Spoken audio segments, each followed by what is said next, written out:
understand. When I was in college, actually, I suffered from extreme or pretty severe anorexia and depression. And during this time, I hated myself. And I was so unhappy. And I remember I hated looking in the mirror because I hated everything that I saw looking back at me. You know, and I remember I used to look at other people and just think to myself, like, some people must just be born happy and others of us just aren't. And it's too bad that I'm not one of the ones with the happy gene because I couldn't figure out how to get there. However, I started to, finally I realized I had a problem, thankfully, and I woke up to the fact that I deserved better and I wanted to be happy again. And so I started to work on my mind.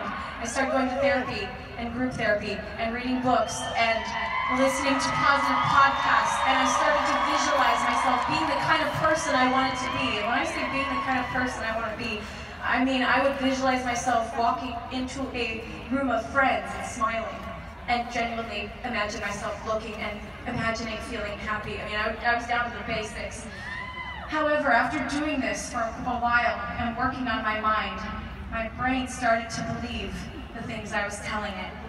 And after a while, I filled myself with so much positivity that there wasn't very much room left anymore for the self-hatred and, you know, those horrible degrading feelings, because I filled my life with happiness. And one thing I've noticed is I think I'm prone to depression because sometimes it tries to sneak back into my life, whether it's for no reason at all or whether sometimes it's situationally. However, I have built up this arsenal of tools now where I understand and I know that I have a choice in how I feel about myself, and I can choose happiness. I can choose gratitude rather than anger, and I can fill myself and become the kind of person and be the kind of person that I want to be. And this absolutely changed my life. I'm a very different person now than I was 10 years ago. And you know, it's the same concept. I hate to keep beating a dead horse, but when I dropped my violin on stage several years ago, I don't know if I could have come back from that. I would have been so devastated, and I would have filled myself with so much like fear of it happening again that I don't know if I could have continued on a quality show. But now the same way, when I start to feel depression coming back into my day, I can stop and I can say, let's restart.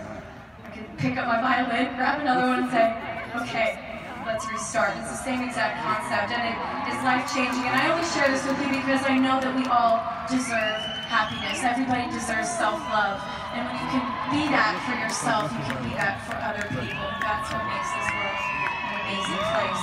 And this next song I'm going to play for you is about that. It's about finding the light inside of yourself, learning to make it grow, and being a light to the world. And so tonight, I would like to invite you all to turn on your little lights. Let's fill this room or this outdoor place with light for this next song. Oh, I love it. Looks like stars. You guys are magical. Lumos.